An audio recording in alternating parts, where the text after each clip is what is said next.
দেখো এবারে রান্না করুম হচ্ছে আমি জিঙ্গা ভাজি করুম।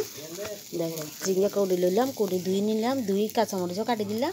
এর মধ্যে আমি কড়াইতে তেল দিয়ে লাইছি, কড়াইতে তেল দিয়ে এবার পেঁয়াজ দিব একটু। পেঁয়াজ আর কাঁচামরিচ দিয়ে আমি ভাজি লইয়ে লাল হয়ে গেছে, জিঙ্গা কিন্তু দিয়ে লবণ দিয়ে এলাম, হলুদ দিয়ে এলাম, লবণও দিয়ে লাইছে, হলুদ দিয়ে লাইছে। আপনারা কেমন রান্না করে আমি তো জানি না। আর তবে আমি সবসময় জিঙ্গা দিয়ে মাছ দিয়ে খাইছি, জিঙ্গা দিয়ে শুক্তো দিয়ে খাইছি, জিঙ্গা ভাজি অন্য খাই নাই। এই জিঙ্গা ভাজি করতে ডাকনা দিয়ে লাগে,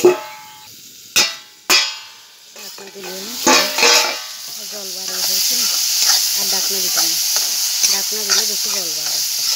এবার শুকনো শুকনো করে ভাজি হবে।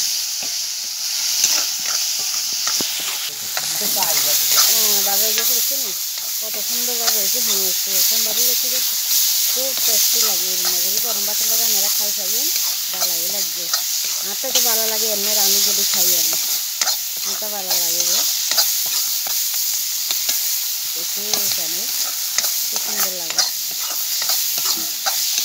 যদি আপনাদের তো ভালো লাগে এই যে লাইক কমেন্ট শেয়ার করে দিবে, আর ফেসবুকটা ফলো করে দিবে। নমস্কার, মামিনী মুরা।